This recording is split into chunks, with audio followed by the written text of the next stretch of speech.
Hi guys, and welcome back to my channel. How are you doing today? Hope you are having a sunny day. Ready for some new drama from Ask a Lawyer? Let's go to the first one, about OP, who spent his children's college fund money and is now blaming his ex-wife for it. Listen to the story to find out why, and of course to hear my insights. Enjoy the stories, and don't forget to like and subscribe. And of course, don't forget to leave a comment. I got divorced 5 years ago. It was a very tough divorce, and I was in a very disadvantageous position, custody-wise. I worked 10 hours a day while my wife was a stay-at-home mom, but I wanted custody so bad. I did not want to be a weekend dad. So I decided that I will do whatever it takes to get custody. I even said to myself, if I have to bankrupt myself or sell my kidneys, I will get equal custody. So it went for 3 years, and after spending all my money, including money saved for college fund, I won equal custody. Now, my oldest will go to college in 1 year, and my wife called me to talk plan about his tuition, and I told her I haven't got any money, and I can't save now because I still have payments to give to my lawyer. She raged at me and told me that money was for the kids. We've been saving that for since they were born. It included all the blessing money we got from relatives when they were born. I told her it's her fault. If she would have just given me equal custody, then the money would not have been burned on lawyers. I understand that it was their money, but it's better for children to have involved fathers. It's not like I went for full custody. I just wanted half, and I won. Yes, it was financially damaging, but I will recover. Regarding kids, I just told her figure a way to get the money. She was the reason they are not getting money for college, so she should take responsibility. She huffed and puffed some, called me a jerk, then started badgering me on how she would make money. I said that's her problem. She said I failed as a father. And I was like, I'm a failed father with equal custody of my kids. I will find a way to live with myself. She called me a-hole and was raging about how I wasted my kids' college fund. I understand where OP is coming from, but it sounds like the college fund was a joint family thing rather than OP's personal fund for his kids. That's why OP is in the wrong here. The money the relatives put in the fund was not directed to OP, it was to his kids. OP has used that money selfishly, not thinking how it was going to affect his kids in the future. It's not OP's kids' fault that two grown-up people can't communicate normally and agree between themselves. They should not suffer because of that. And now let's see if the community agrees with me. Machuru809 says, not the a-hole. It's not like you're saying your kid won't go to college. It's just that you don't have the college fund anymore. You and your ex-wife will probably need to co-sign on student loans for your kids instead of having the money already set aside. Your ex-wife weaponized the court system in your divorce and used your children as pawns. You might have heard the expression, best interest of the child, a million times in this process. Parents both need to be part of the lives of their children. As long as you're able to maintain that 50% of actual time and weren't just trying to duck out on child support, then you've done the right thing fighting for equal access and time with your children. Prone Basilisk says, I think you're both the a-hole. Yes, you did it for a good cause, but that wasn't your money to spend. Though you do make a valid point that if she had just been willing to meet in the middle, it definitely would have saved everyone money. You should not have used your kids' college funds to do so. Gen0507 says, Gosh, you are both terrible. What awful examples are you setting for your children? I can't imagine how you speak to each other if you're anything like in your post. Way to go, adults. Fighting and spending college money. Was that even yours to spend? Did either ask what the kids want? Do they want to be with their mom more? Did they want joint? You should both have been adults and given them a voice and worked it out. Everyone sucks here. I am maid of honor for my best friend Becca, and the wedding is in a few days. Coincidentally, my boyfriend Tom proposed to me a few days ago. I asked Becca if she'd like to be my maid of honor, and she refused on a matter of principle. Becca is a lovely person, but she has extremely traditional views. Her fiancé is a lovely man, but is 10 years older than her. Her and I are both 30. Very handsome, and probably earns around 5 times as much as she does. Becca is very much a date up, not down sort of woman. I have no problem with this at all. Tom, meanwhile, is 6 years younger than me, gorgeous, and makes a decent income, but I still out-earn him considerably. Ever since Tom and I have been dating, Becca has constantly and loudly voiced her disapproval. To her, an older woman and a younger man is unnatural, and a woman shouldn't earn more than her husband, as he is supposed to be the provider. I announced my engagement at our wedding planning session yesterday evening and asked Becca if she'd like the maid of honor job. She refused, which I respect, but without my asking gave her reason, that she doesn't support me marrying Tom and never will. I was furious and called her out on her hypocrisy. She tried to get in her usual, but it's different when the guy is older, but I didn't want to hear it. I stormed out in tears. Tom is the most lovable guy I've ever met. He treats me like a princess, makes me feel like the most special person in the world. For years now, I've bit my tongue as Becca spits her vile views in my face, and I'm sick of it. She humiliated me in front of the entire bridal party. I'm not sure where this leaves the wedding now. I will always be Becca's friend and want to be there on her big day, so I don't know if I chose a bad time to confront her on her behavior. I don't know where the hell she gets off trying to tell OP who OP should and shouldn't date. Her opinions on relationships are backwards and old-fashioned, but she's, unfortunately, allowed to think that way. What she is not allowed to do is crap all over her friend and her friend's choice of a partner. So I really don't understand why OP puts up with that. Who OP dates, marries, is her choice. Honestly, Becca is not a good friend to OP, full stop. But I think OP sucks too, though, for not only tolerating Becca's behavior, but also for asking her to be her maid of honor when she disrespects OP's fiancé and bashes her relationship. Why would you want someone who disrespects your partner to be a part of the most important day of both of your lives? That makes no sense whatsoever, and it's really not fair to Tom either. Personally, I think Becca sounds toxic, and I'm not really sure why OP wants to keep her around. Friendships aren't supposed to be one-sided. And now let's hear the community's opinion. Other Mother 22402 says, "Everyone sucks here. You for allowing your friend to constantly badmouth your significant other and not stick up for him or shut her down, and then turn around and ask her to be instrumental in your wedding. Becca for being a piece of trash." Cassandra Cole says, "Not the a-hole. Whoa, she sounds like a piece of work.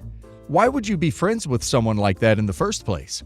You should drop out of her wedding on principle that someone that awful shouldn't be inflicted on her poor groom." Goji God says, "Not the a-hole, but almost, and everyone sucks. If this was a boyfriend constantly badmouthing Becca, would you have allowed it to go unchallenged for as long as you have?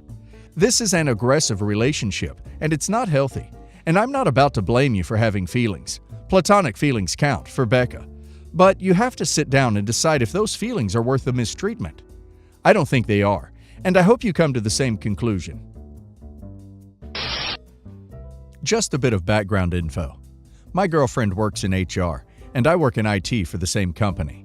However, because we work in two different branches, we only really get to see each other before and after our shift, as our lunch breaks are scheduled at different times. Important to note that we report to the same big boss, even though we're in different departments. Anyways, my birthday was 2 days ago. My girlfriend and I celebrated by going to a fancy restaurant and having a glass of wine after. Then she starts babbling about a surprise she has for me and gives me an envelope. In the envelope are return flights to Switzerland for a 2-week holiday. Immediately, I began to wonder how this holiday would work, considering I hadn't applied for leave. But before I could even ask, she said she talked to our boss months in advance and told him to keep it a secret. I didn't say anything, but I was really annoyed. Asking our boss for couples leave is just unprofessional and could jeopardize my career. Not only that, but she never asked me if I was okay with using my leave for an overseas holiday. I would much prefer using that time to relax and sleep.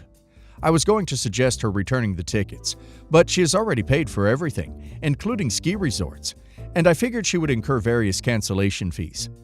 I just believe that she should have asked me, because I do not want to travel overseas while on leave. I guess I didn't act as enthused as she wanted me to, because she asked why I was unhappy, and I told her that I would refuse to go as she should have asked me first. She's annoyed at me. My close friends are telling me that I'm being ungrateful and that I should just go. Am I the a-hole? OP should listen to his friends. They're telling everything OP needs to know. It's also not unprofessional, as she did it months in advance, and since he kept it secret and approved it, obviously doesn't mind. OP should try and be in his girlfriend's shoes, and imagine how he would feel if he spent months and a lot of money planning for something for his girlfriend, and when he finally surprised her, excited for her reaction, She gives OP that. OP needs to think about others instead of himself. And now let's hear the community's opinion. Petro Dono says, "You're the a-hole. First off, no company would retaliate against you for using your leave. So you are not endangering your career. Sorry. Another thing, you have issues. Paranoia to start. Your girlfriend wages to take on a holiday and you want to say no? Really? You can add ungrateful to the list. Finally, if you don't want to go, then just say so. You are reaching for excuses. So we can add cowardice. Oh wait, you want to make your girlfriend the bad guy too. So let's add mean to the list as well. Enjoy your holiday, a-hole." Vortex Magus says, "You're the a-hole. It's within your rights to not be super enthusiastic about a trip to Europe. Some people don't like to travel. No a-hole up to here. She tried to do something sweet, and you didn't like it. Stuff like this happens. That being said, the way you're going about this sounds super ungrateful and dumb. Unless you have a deep opposition to going to Switzerland. This is one of those situations where you go in with an open mind and try to enjoy it. The excuse you gave, 'I'd rather just stay at home and sleep,' sounds both lazy and incredibly complacent. She goes through all this effort and trouble to give you both a lovely vacation and a new experience, and you refuse, not because you have a deep-seated anxiety of travel or a childhood trauma of Swiss cheese, but because you would prefer to sit on your butt at home and sleep." A bit more context. I'm a single woman in her 40s without kids. I grew up with my two brothers in the suburbs, and we each had our own room. Now, my brothers are both married, and they each have one kid, elementary school age, 5 and 9. We often travel to the family homestead for holidays, visits, etc. However, in the last year or so, my mother has decided that her nieces need their own room, so each brother and wife gets a room, the two kids get a room, and I can either sleep on the couch or in a sleeping bag in the kids' room. The girls used to sleep in the same room as their parents. The first time this happened, I didn't want to ruin the family get-together, so I just took the lumpy couch. Now that the holidays are coming around again, I've informed my mother that I'm not staying over because there's not enough space for me.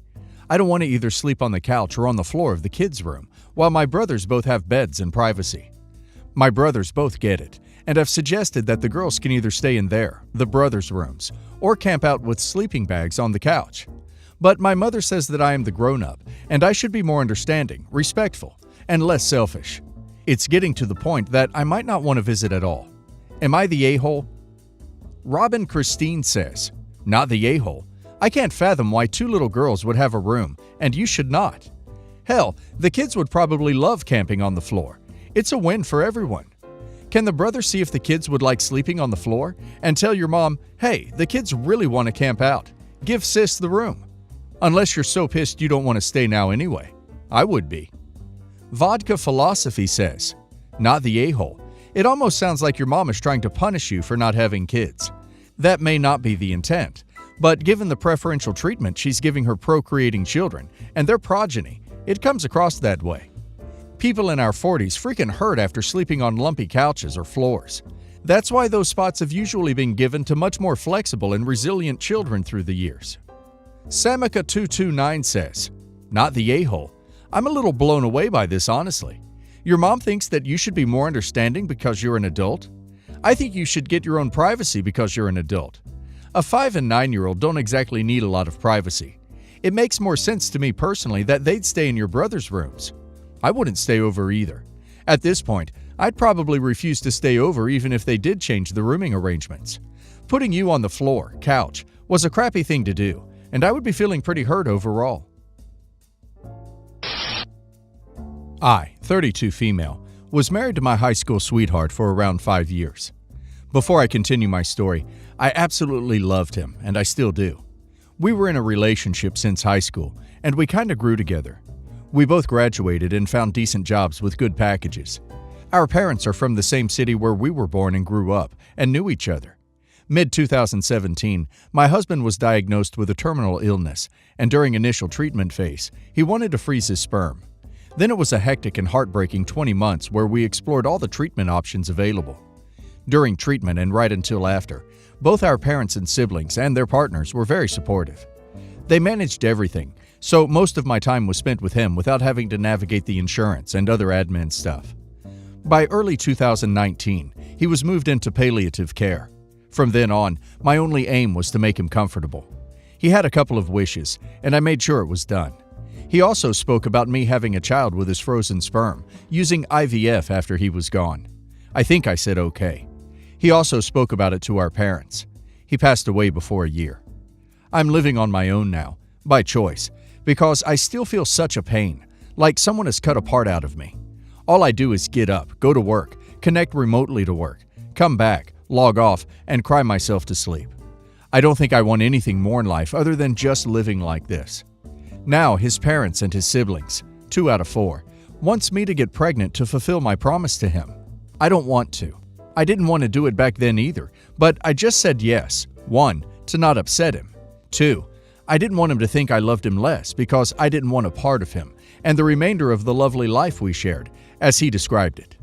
They are making me the monster girl who wouldn't fulfill a promise made to a dead man. They say I can even give birth and leave it to them or my parents to raise the child. I don't want to. They think I am enjoying my single life, and I would rather be free than make their son rest in peace. This has escalated so much as to someone or the other calling me every day to talk about this. They are saying I should have refused to my husband. I mean, I couldn't have. I love him, and I couldn't have said no. It honestly makes me feel I lied to him. Am I the a-hole? ID Gamer Dude says, not the a-hole. It's very sad, but just because it was his dying wish doesn't mean you are obligated to fulfill it. At the end of the day, it's 100% your choice. Professor Spitfire says, not the a-hole. First of all, you didn't write when exactly your husband died, but it sounds as though it was about a year ago, or less, given when he was entered into palliative care. You are allowed time to grieve whether you intend to become pregnant with his sperm or not. So his family should back off and don't try to rush you.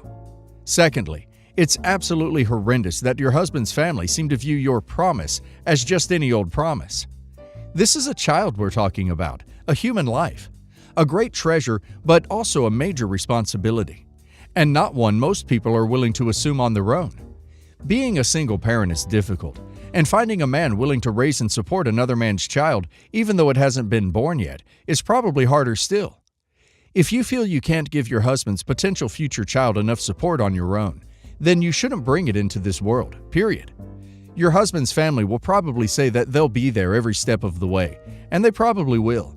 But the greatest grandparents, aunts, and uncles in the world cannot replace an actual parent.